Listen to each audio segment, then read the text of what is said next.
Have you ever felt like no matter how carefully you plan your day, you're still running behind? It's exhausting, isn't it? We've been conditioned to believe that the secret to productivity lies in mastering our schedule, managing every single minute. But what if we've been looking at it all wrong? In his book Mind Management, Not Time Management, author David Kadavy challenges this traditional approach. He suggests that true productivity isn't about stuffing your day with endless tasks, but about working with your mind instead of against it. David Kadavy never imagined he would become a writer. Writing wasn't something he enjoyed or even thought he was particularly good at. But life threw him a curveball. One day, he was offered a book deal, a rare opportunity that he simply couldn't turn down. With no prior experience and a lot of uncertainty, he accepted the challenge. What followed was a roller coaster of self-discovery and a new way of looking at work. Determined to succeed, David tried every trick in the book. He meticulously planned his days, blocked out hours for focused writing, and eliminated distractions. He canceled dinners with friends, avoided dating, and even started getting groceries delivered to save time. Every waking moment was dedicated to the book. Yet, something was off. Despite all his efforts, progress was painfully slow. David would sit at his computer, staring at a blank screen for hours, unable to put his thoughts into words. As the deadline for his manuscript loomed closer, the pressure became unbearable. He had to deliver 25% of the book to his publisher within weeks. Failure wasn't an option. Not only would he lose the deal, but he'd also face the disappointment of his loved ones. Panic set in. Feeling stuck and overwhelmed, David decided to attend a retreat in Costa Rica, hoping a change in scenery might help. Deep down, he wasn't confident it would, but he was desperate to break free from the creative block that had him trapped. Once he arrived in Costa Rica, David felt like he had made a mistake. He couldn't focus. The beautiful surroundings only amplified his frustration. One day, fed up with his inability to write, he left his room and wandered outside, hoping to clear his mind. That's when he met Diego. Standing across the road, Diego waved and called out to him. At first, David hesitated, but not wanting to be rude, he joined the conversation. Diego was a local, a cheerful man who spoke to David about simple things, life, the beach, the rain. Their conversation didn't last long, but it was surprisingly refreshing. It had nothing to do with work, deadlines, or writing. For the first time in weeks, David felt his mind relax. When he returned to his computer later that evening, something unexpected happened. Words started to flow. Within an hour, he had written the first chapter of his book. It was a breakthrough moment, but more importantly, it was a revelation. The problem wasn't time, it was his mental state. David realized he had been going about productivity all wrong. Managing time wasn't the key. Managing his mind was. This discovery completely changed the way David worked. Instead of forcing himself to follow rigid schedules, he began aligning his tasks with his mental energy. He learned to recognize the times of day when he felt most creative and used those moments for writing. When his mind felt sluggish, he'd switch to simpler tasks like editing or organizing notes. It wasn't about squeezing more work into his day, but about working smarter, in harmony with his natural mental rhythms. David's experience teaches us a powerful lesson. Productivity isn't just about discipline or time management. It's about understanding how your mind works and creating an environment where it can thrive. The world often pushes us to be constantly busy, but true success comes from balance. Knowing when to push and when to rest. Whether you're writing a book, starting a project, or pursuing a dream, the key is not to fight against your mind, but to work with it. Mind management isn't just about focusing your energy. It's about understanding the way your mind works and using it to your advantage. Have you ever looked at a daunting to-do list and felt an overwhelming sense of dread? That paralysis is something we've all faced. Time management might tell you to pick a task and get it done immediately, but that doesn't solve the problem of motivation. Mind management, on the other hand, offers a refreshing perspective. Instead of asking, "What can I get done right now?" it asks, "What am I in the mood to do right now?" By matching your tasks with your mental state, you align your energy with your goals, making it easier to overcome procrastination and unlock productivity. But this isn't as simple as it sounds. It requires a deep understanding of how creativity and focus work. Creativity, for instance, isn't a tap you can turn on whenever you need it. It's more like a delicate process that unfolds over time. Whether you're writing a story, composing music, or painting a masterpiece, your state of mind plays a critical role in how ideas flow. David Kadavy, in his book Mind Management, Not Time Management, introduces a concept of two types of thinking: divergent thinking and convergent thinking. Divergent thinking is where creativity begins. It's the messy, free-flowing stage where you explore countless ideas without worrying about structure. For instance, if you're brainstorming how to write a love story, you might think about tone, characters, or whether to write anonymously or take credit. This stage is about generating options. Convergent thinking is where clarity emerges. Once you've explored all possibilities, you start narrowing them down and making decisions. Using the same example, you might decide to write in a conversational tone and keep your identity hidden. Divergent thinking plants the seeds of creativity, while convergent thinking shapes those ideas into something tangible. Both are essential to the creative process. However, creativity doesn't operate on demand, nor can it be scheduled like a meeting. To make the most of your creative potential, you need to find your creative sweet spot, the time and environment where your mind is most attuned to creative work. This isn't about following a step-by-step formula. It's about recognizing when your energy, focus, and mood are at their peak. Kadavy explains that creative work often stems from what neuroscientists call an insightful process, commonly known as a eureka or aha moment. These moments occur when your brain suddenly connects the dots in a way you hadn't seen before. Have you ever struggled with an idea, only for the perfect solution to come to you while taking a walk or in the shower? That's insight at work. It's a moment of clarity that can spark joy, excitement, and relief all at once.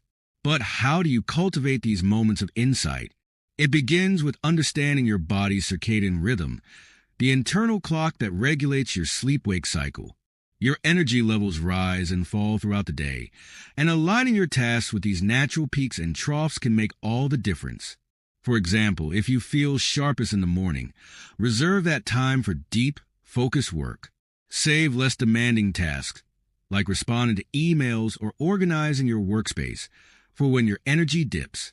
It's also important to note that not all energy drains are the same.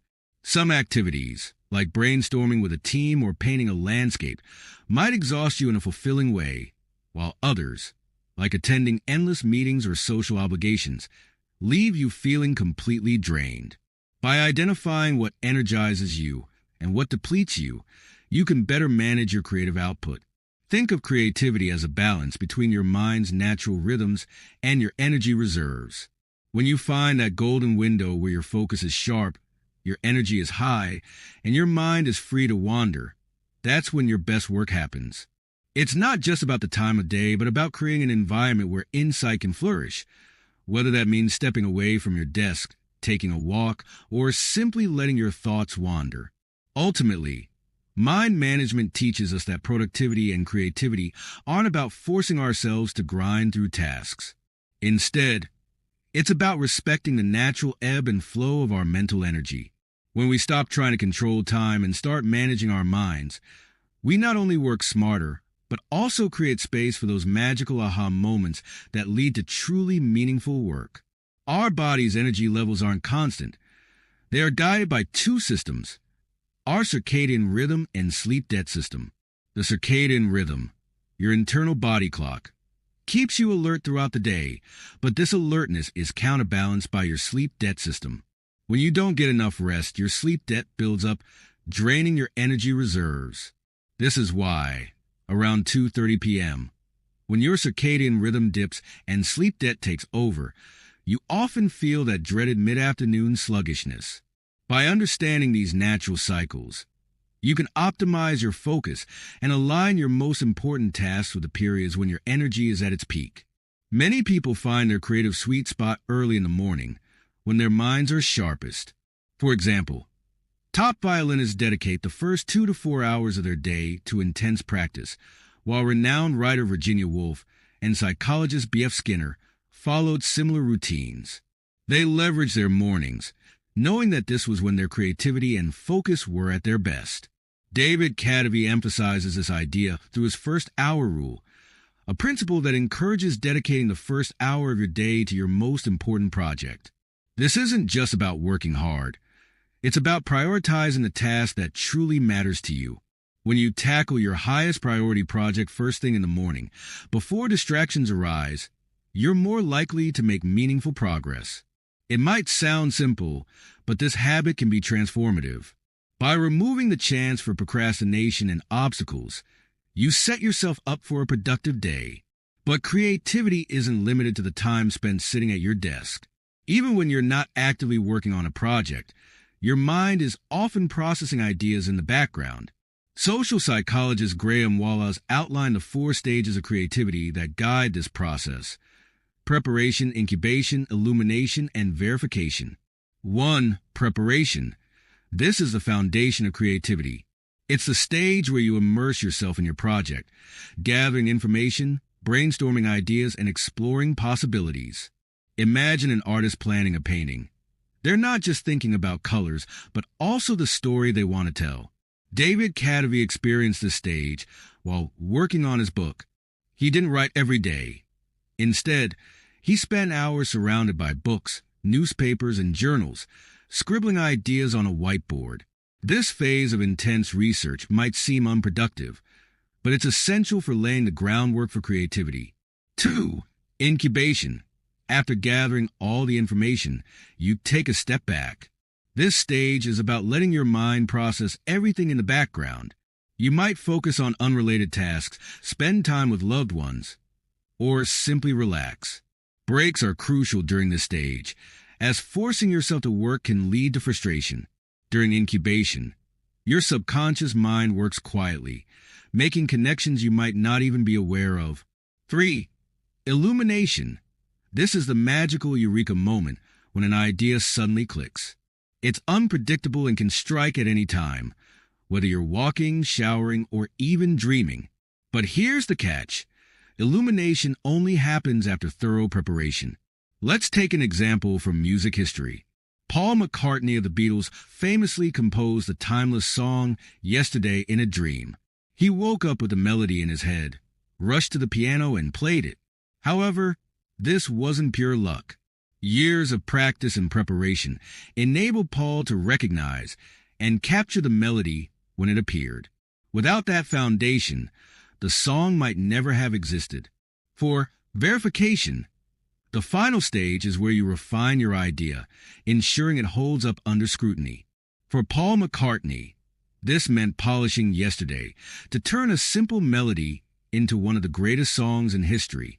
Similarly, for writers or creators, this stage involves editing, revising, and perfecting your work. These stages reveal that creativity isn't a linear process, but a cycle that requires patience and trust in your mind's ability to connect the dots. To truly excel, you must honor the preparation phase, allow time for incubation, and be ready to seize the moment of illumination when it strikes. Understanding these processes is key to tapping into your creative potential. It's not just about working harder, it's about working smarter. By syncing your tasks with your energy levels, prioritizing your creative sweet spot, and respecting the natural flow of creativity, you can unlock insights and produce work that truly matters. Whether you're writing a book, composing a song, or solving a complex problem, the journey to brilliance begins with mind management, not time management. The 4th stage of creativity, verification, is where brilliance meets discipline. After experiencing the eureka moment in the illumination stage, you critically evaluate your idea and ask, is it original? Is it flawless? Could it be better? For Paul McCartney, this stage was critical when he composed the iconic melody for "Yesterday." He feared it might be a tune he had unconsciously borrowed, so he spent a year and a half verifying its originality. During this time, he meticulously refined the melody, lyrics, and arrangement until it became one of the most celebrated songs in music history. Skipping the verification stage, or any stage in the creative process, can weaken your final product. Each stage is vital for nurturing creativity and ensuring your masterpiece reaches its full potential. Creativity isn't about rushing through. It's about trusting the process. The 7 mental states of creative work. David Kadavy didn't follow a rigid routine or strict rules to fuel his creativity. Instead, he embraced flexibility, aligning his tasks with his mental states and surroundings. For instance, the 95th floor of the John Hancock Center became his haven for brainstorming. The quiet, expansive view allowed him to organize scattered thoughts and gain clarity. Similarly, a coffee shop like Ipseno Coffee, with its aroma of roasted beans and warm ambience, helped him enter a creative flow. David realized that creativity thrives when you align your work with your mental state. He identified 7 key mental states that help in different stages of creative work. 1. Prioritize mental state. This state is all about strategy and planning. You ask yourself, what needs to be done, and how should I approach it? This is a stage where you define priorities and map out your creative journey. For Kadavy, the John Hancock Center was where he prioritized and outlined his writing goals, setting the foundation for the work ahead. 2. Explore mental state. In this state, curiosity takes a lead. There's no pressure to stick to a structure or meet a deadline. It's about letting your mind wander and stumble upon inspiration. For example, you might want to create a painting but aren't sure what to depict. You might watch a documentary on art history or visit a museum, allowing your curiosity to roam freely. This exploration often leads to unexpected sparks of inspiration. 3. Research mental state. Here, you focus on finding specific answers to specific questions. Kadavy frequently entered this state when looking up how to structure a chapter or verifying facts for his book. Unlike the exploratory state, this phase is more focused and goal-oriented, narrowing down the information needed to proceed with your project. 4. Generate mental state. This is where the magic happens. In the generation state, you take all the ideas and information you've gathered and start creating. Whether you're writing a rough draft, sketching, or brainstorming designs, this is the hands-on phase of creativity. It's messy, experimental, and vital to bringing your vision to life.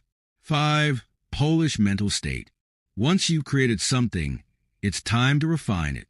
In this state, you analyze and improve your work, ensuring everything aligns with your vision. You might rephrase sentences, smooth out brushstrokes, or adjust the lighting in a photo. Polishing is where raw ideas transform into polished masterpieces. 6.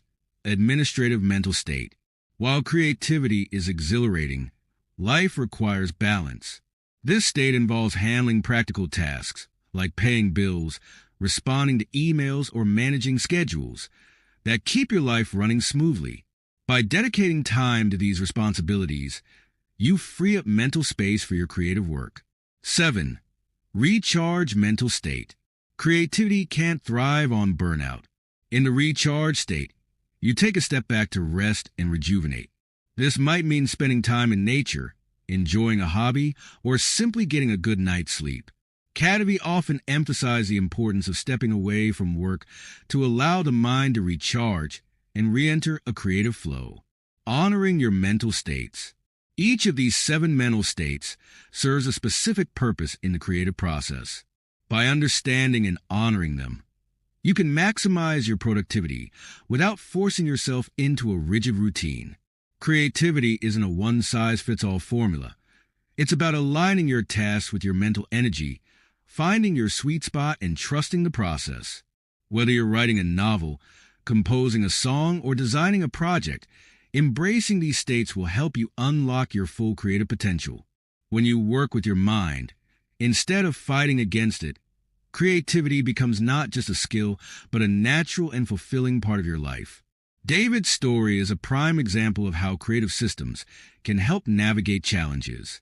On the day of his highly anticipated interview with Dr. Rock, everything seemed to go wrong. The relentless noise from nearby construction made recording impossible. Adding to the stress, David was new to Panama City and had no idea where to find a quieter location. Rescheduling wasn't an option. Dr. Rock's schedule was packed, and this interview felt like a once-in-a-lifetime opportunity. It seemed inevitable that the podcast would have to be canceled, but David refused to give up. How David overcame the odds. Instead of panicking, David tapped into his creative problem-solving skills. He quickly remembered a cafe he had visited earlier.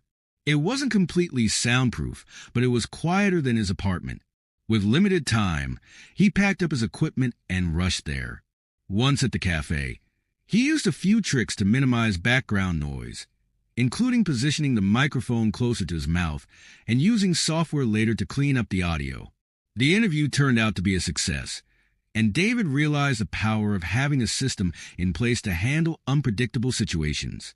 Creativity doesn't just thrive on inspiration. It requires systems that can adapt to challenges, ensuring that your work moves forward no matter the circumstances. Creating your creative systems. David's experience highlights the importance of having creative systems, strategies that help you stay productive and adaptable. Here are some key takeaways from his story. 1. Prepare for the unexpected. Always have a backup plan. David didn't anticipate construction noise, but he had enough presence of mind to recall a quieter cafe. When working on creative projects, think ahead about potential obstacles and how to overcome them. 2. Embrace flexibility. Creative work rarely goes as planned. Whether it's a noisy environment, technical glitches, or unexpected delays, being flexible allows you to adapt and keep moving forward. 3. Use your tools wisely. David used his equipment and post-production software to overcome the challenges of recording in a noisy environment. Having the right tools and knowing how to use them can make all the difference. 4. Stay calm under pressure. Stress can hinder your creative process, but staying calm allows you to think clearly and find solutions. David didn't let the chaos derail him. Instead, he focused on what he could control, finding your rhythm. David also emphasized the importance of finding a creative rhythm that works for you. While his routine involved working late into the night and sleeping during the day, others, like Beth, might prefer a more balanced schedule. The key is to discover what suits your energy levels and lifestyle. Whether you're following a structured daily routine or embracing a more spontaneous approach, having creative systems and cycles in place ensures that you stay productive without burning out. Creativity isn't just about inspiration. It's about resilience, adaptability, and the ability to turn challenges into opportunities. David's success with Dr. Rock's interview demonstrates how a well-structured creative system can turn seemingly insurmountable challenges into manageable tasks.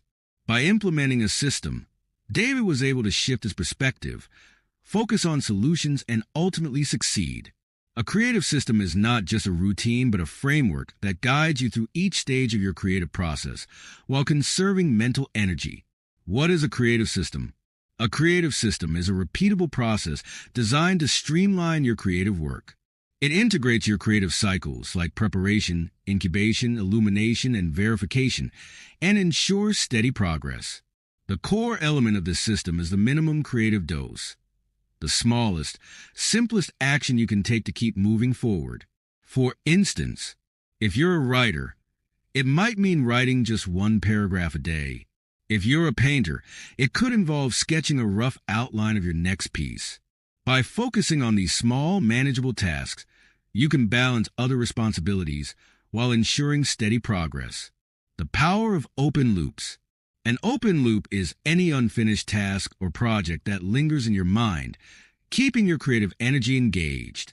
For example, if you feed your cat and notice the food is running low, the thought of buying cat food becomes an open loop. This task stays in your mind until you complete it by purchasing the food. Though open loops might seem like a source of mental clutter, they can actually benefit creativity. Here's how. They keep your ideas alive. Writing just one paragraph creates an open loop in your mind, prompting you to return to it later. Even when you're not actively working, your brain continues to process and develop the idea. They build momentum. Tackling small tasks helps you maintain a sense of progress. You may only write a single paragraph today, but tomorrow, you can build on it. Over time, these small efforts accumulate into something substantial. Why creative systems work. David's experience with the interview highlights the flexibility and resilience that creative systems offer. When faced with obstacles, David's system guided him to take the next logical step instead of succumbing to hopelessness. Here's why such systems are effective. 1. Conserve mental energy. They break large, daunting projects into manageable tasks, reducing the mental burden. 2. Maintain momentum. Open loops ensure that your creative projects stay active in your mind, preventing stagnation. 3. Adaptability. By focusing on the minimum creative dose, you can adjust your workflow to accommodate unexpected challenges or busy schedules. 4. Avoid burnout. Creative systems emphasize sustainable progress, allowing you to balance creativity with rest and recharge. Applying creative systems in your life. Here's how you can build and use a creative system. 1. Identify your minimum creative dose. Determine the smallest task that keeps your project moving. 2. Create open loops. Start with small tasks that leave room for further development. For example, sketch a rough idea or jot down a few sentences for your next chapter. 3. Set a routine. Allocate specific times for creative work, even if it's just 10 minutes a day. 4. Embrace flexibility. Be prepared to adapt your system to changing circumstances, just like David did. 5. Reflect and refine. Regularly evaluate your system to ensure it aligns with your creative goals. By understanding the role of creative systems and open loops, you can stay productive, overcome challenges, and continue progressing toward your creative goals, even when life throws unexpected obstacles your way. Mind management and creativity. Insights for success. Managing your mind is about aligning your mental state with the work you need to do, rather than forcing yourself into tasks that feel unnatural. This approach ensures better productivity and creativity while minimizing stress. Here's a breakdown of key takeaways. 1. What is mind management? Mind management involves tailoring your mental state to the task at hand. Instead of battling distractions or procrastination, you ask yourself, what task am I in the mood for right now? What matches my current energy and focus levels? By aligning your mood with the task, you can complete work more efficiently and with greater satisfaction. 2. Finding your creative sweet spot. Achieving mind management requires understanding your creative sweet spot, which is the perfect balance of divergent idea generation and convergent idea refinement thinking. To tap into the sweet spot, identify your most productive time. For many, mornings are ideal due to fewer distractions and higher energy levels. Create a routine. Dedicate your peak hours to creative tasks, ensuring you make the most of this productive window. 3. The 4 stages of creativity. Creating remarkable work requires completing all 4 stages of creativity. 1. Preparation. Gather information, brainstorm ideas, and plan your approach. 2. Incubation. Step away from active work to let your subconscious process ideas. 3. Illumination. Experience the eureka moment when clarity or inspiration strikes. 4. Verification. Critically evaluate and refine your work to perfection. Each stage is essential, and skipping one can hinder your ability to produce meaningful results. 4. The 7 mental states of creative work. The creative process isn't linear. It involves transitioning between different mental states. 1. Prioritize, plan, and decide what's most important. 2. Explore. Let curiosity guide you without rigid expectations. 3. Research. Seek specific answers or information. 4. Generate. Actively create, whether through writing, designing, or building. 5. Polish. Edit and refine your work for improvement. 6. Administrate. Handle non-creative tasks like emails, bills, or organizing. 7. Recharge. rest, and rejuvenate your mind to maintain long-term productivity. 5. The creative cycle. The creative cycle balances work with rest and operates on repeating time frames, whether daily, weekly, or seasonally. For example, spend one day brainstorming preparation, another day taking a break, incubation, and a third day refining ideas verification. This balance ensures you don't burn out while maintaining steady progress. 6. The creative system. A creative system provides a structured framework for all your creative efforts. At its core is a minimum creative dose, which is the smallest actionable task you can complete. This eliminates excuses like, I don't have time because writing just one paragraph or sketching one idea keeps your project alive. Open loops, unfinished tasks. Keep your mind engaged and prepared for the next step. 7. Taking things slow. In a fast-paced world, productivity is often about speed, but creativity thrives on patience and mindfulness. As the saying goes, good things come to those who wait. By savoring the creative process, you'll find joy in the journey and allow your best work to unfold naturally. So take your time, follow your rhythm, and let your creativity flow.